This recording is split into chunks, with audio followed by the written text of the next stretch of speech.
कि यद्यपि समदर्शी महात्माओं की कृपा सब प्राणियों के ऊपर सत्संग के माध्यम से समान रूप से बरसती है, किंतु नारद जी कह रहे हैं दरिद्र सेव युज्यन्ते साधव समदर्शिना, समदर्शी साधुओं की कृपा धनहीन व्यक्ति में ही फलित दिखाई पड़ती है। आपको बुरा लगे तो लग जाए, हमें इसकी कोई परवाह नहीं है, लेकिन हम देखते हैं अत्यंत गांव के गरीब निर्धन लोग भगवान की शरणागति लेते हैं, वैष्णव संस्कार ग्रहण करते हैं, तो जीवन पर्यंत निष्ठापूर्वक पालन करते हैं।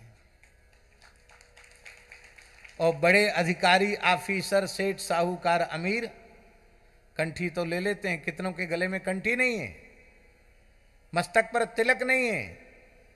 जब कंठी तिलक इतने ही चिन्ह धारण नहीं कर सकते तो मंत्र का जब तो कोसों दूर चला गया।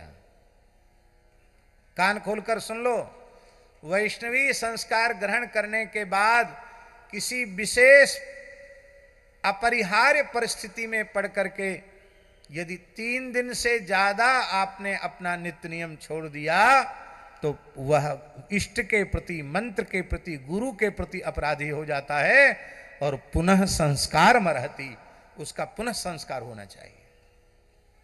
इसलिए वैष्णव मंत्र में सूतक नहीं लगता और वैदिक कर्मों में विराम लग जाएगा जातक सूतक मृतक सूतक के समय, पर वैष्णव मंत्र में सूतक का स्पर्श नहीं होता। इसलिए राम मंत्र, कृष्ण मंत्र, नारायण मंत्र जो भी आपको परंपरा से मिला हो वह मंत्र सूतक के समय भी जपिए।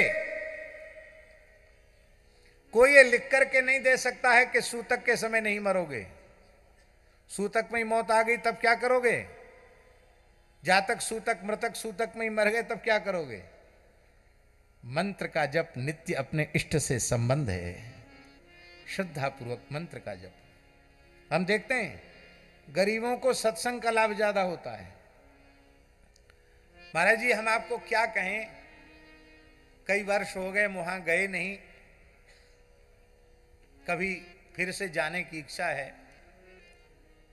हरदा जिले में, मध्य प्रदेश के हरदा जिले में एकदम घनघोर जंगल में एक गांव है उसकल्ली। उस गांव में महाराज जी कथा हुई भागवत जी की, और जंगली आदिवासी लोग ही सब सुनने आते थे। दूर दूर तक कोई शहर नहीं, कोई गांव नहीं, वही जंगली लोग, घोर जंगल। सीताशरण जी गए थे कि नहीं गए? ये नहीं गए, जुगल जी गए थे। हम वहां हमको पता चला कि यहाँ जंगल के लोग, गांव के शहर के लोग जो है खदेड़ देते हैं गायों को भर के जंगल में, और जंगल के लोग गायों को पकड़ पकड़ करके ट्रकों में लदवाते हैं। उनको कुछ बहुत कम पैसा, एक गाय पे शायद 100 रुपये 50 रुपये ऐसा कुछ मिलता है। गरीबी है तो उसी से वो लोग गायों को लदवाते हैं और ये होता है। बड़ी पीड़ा हुई हमको। और कसाईयों के कुछ एजेंट बन गए थे। जंगलों में ईसाई मिशनरियां धर्मांतरण भी बड़ी तेजी से कर रही हैं। महाराज जी उस एक कथा का ऐसा प्रभाव हुआ कि जो उन तस्करों का सहयोग करते थे रुपए के लालच में, वो सब गोभक्त हो गए, उनका खान पान पवित्र हो गया। और आज वहां उस गांव में वनवासी लोगों के द्वारा विशाल गौशाला का संचालन हो रहा है। विशाल गौशाला का संचालन हो रहा है। आज भी वहां के लोग मिलते, महाराज जी कब आएंगे, आपकी प्रेरणा से वहां के लोग गौशाला चला रहे हैं जंगल में। कितने शहरों में कथाएं होती हैं, हम प्रत्येक कथा में गाय की सेवा की बात कहते हैं, पर कितने लोगों पर असर पड़ता है। उस वनवासी क्षेत्र के लोगों में एक बार कथा हुई और एक बार की कथा का इतना प्रभाव हुआ कि वे सब गोभक्त हो गए, उनका खान पान पवित्र हो गया, उनके तिलक कंठी हो गया और वो सबके सब गोभक्त हो गए। अब एक प्रश्न है, बड़ा महत्वपूर्ण प्रश्न है गिरधर जी, कि आयोजन तो सब धनी मानी लोग कराते हैं और फायदा धनी मानियों का न होकर गरीबों को होता है। तो अब धनी मानी लोग हाथ खड़े कर देंगे, बोले बाबा जी अब हम न बुलाएंगे न कथा कराएंगे, अब हो गया काम। ये धर्मशाला, गौशाला और ये सब बड़े बड़े काम कौन लोग करते हैं? धनी मानी लोग करते हैं ना, जिनके पास सामर्थ्य वही तो करते हैं। सामर्थ्यहीन बेचारा क्या करेगा? गोबर उठा देगा, झाड़ू लगा देगा। बड़ा खर्च तो जिनको भगवान ने सामर्थ्य दी है वही लोग कर सकते हैं। तो मान लो भगवान ने किसी को धनवान बनाया है तो वो क्या करे? क्योंकि जब तक इन दोषों से मुक्त नहीं होगा तब तक न ज्ञान का प्रकाश होगा, न प्रेम का प्रकाश होगा, न भक्ति का प्रकाश होगा। तब उसका बहुत सरल साधन है, बहुत ध्यान से सुने। उसका सरल साधन है कि मेरा निजी धन तो राम नाम है, हरि नाम है, राधा नाम है, कृष्ण नाम है, ये हमारा निजी धन है। प्रेम धन, भक्ति का धन, ये हमारा निजी धन है। ये एक सद्गुरु भगवान ने कृपा करके हमको दिया है। और ये जो लौकिक संपत्ति है ये मेरी नहीं है, ये किसकी है? बोले संपत्ति सब रघुपति के आई। ये सारी संपत्ति भगवान की है। जब मेरी होगी, महाराज जी, जब मेरी होगी तब ना दोष आएंगे, और जब भगवान की है तो दोष क्यों आएगा?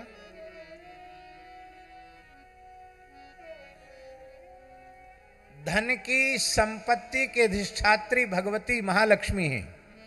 और महालक्ष्मी किसकी है? भगवान की है कि नहीं? तो सारी संपत्ति भगवान की है। बस ये स्वीकार कर लो तो धन का कोई दोष, तुम्हारे धनवान होने पर भी धन का कोई दोष तुम्हें छू नहीं सकेगा। ये सब भगवान का है, ये स्वीकार कर लो। और निश्चित भगवान का है, इसमें संदेह नहीं है।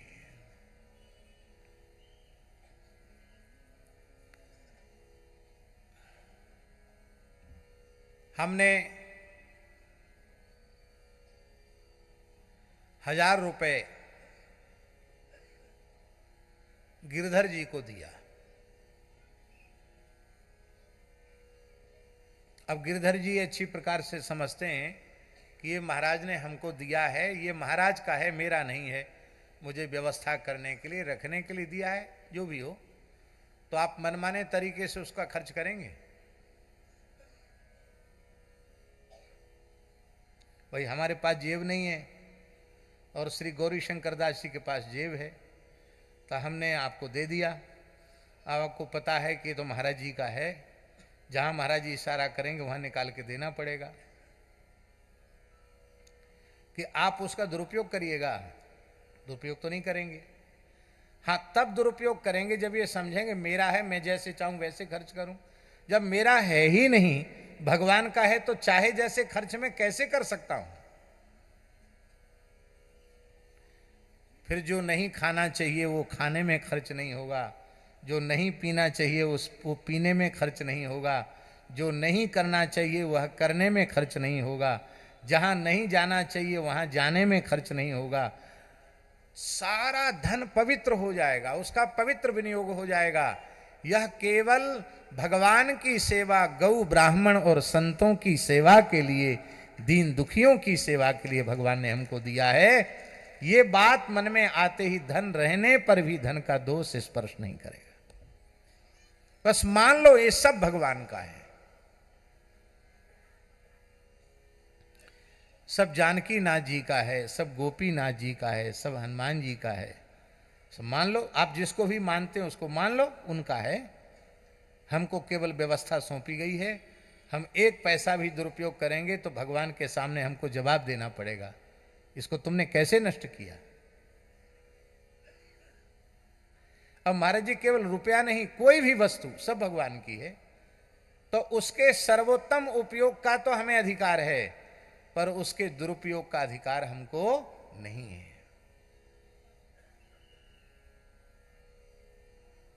धन रहते हुए धन के दोष से बचा जा सकता है। और जब धन हमारा है ही नहीं तो धनाभिमान कहां से आएगा?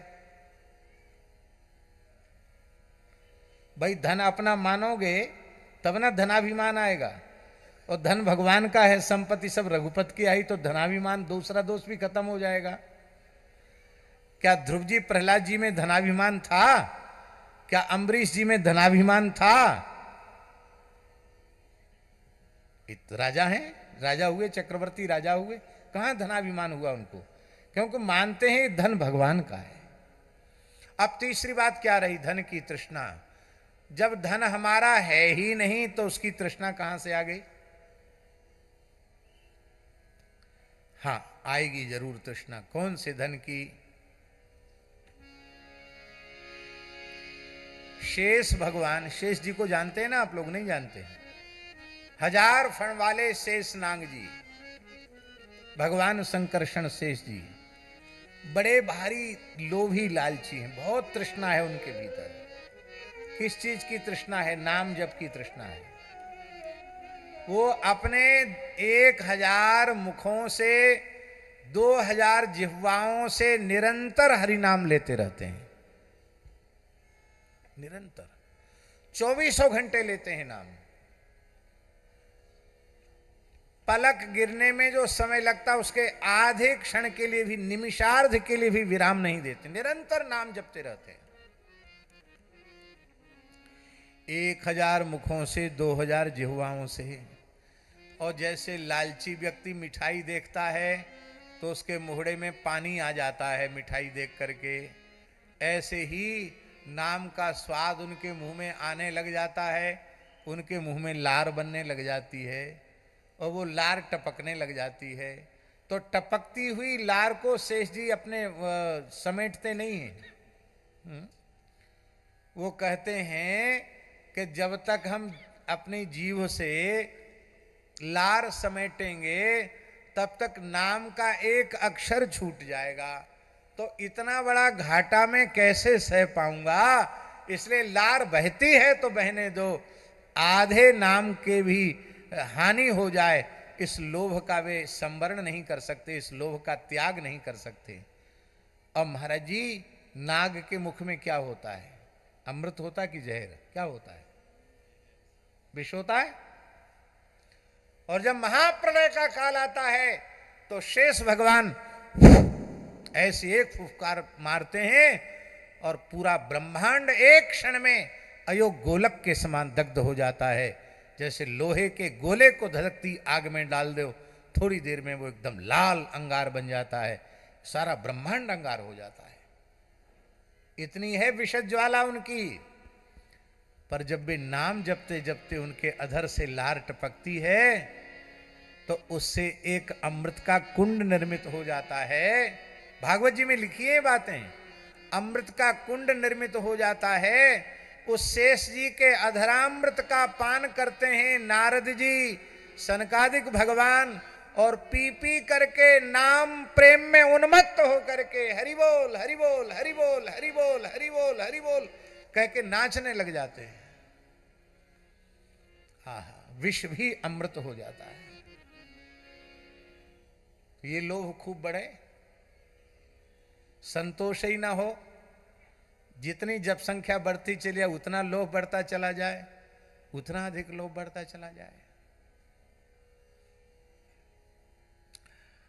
हम नाम नहीं ले सकते, पर ऐसे संतों को हम जानते हैं जो 24 घंटे में मुश्किल से 2.5-3 घंटे ही विश्राम करते हैं और अत्यंत एकांत अंतर्मुख होकर के निरंतर नाम जप करते हैं, निरंतर नाम जप करते हैं।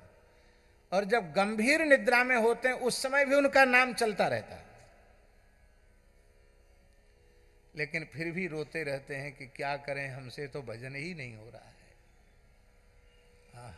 ऐसी प्रीति हो जाए, ऐसा लोभ लग जाए नाम जप का, तो जीवन क्या कहना।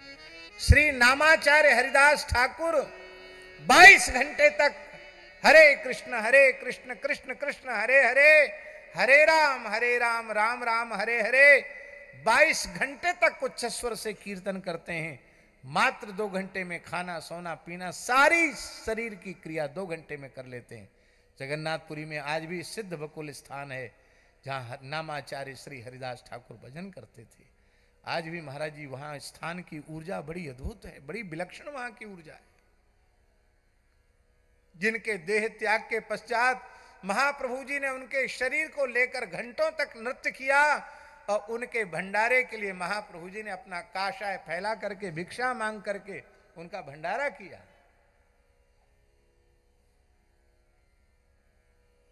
हम ये नहीं कहते कि जगाई मधाई के उद्धार में महाप्रभु कारण हैं, लेकिन हम बड़ी विनम्रता से कहते हैं महाप्रभु की कृपा का भाजन किसने बनाया?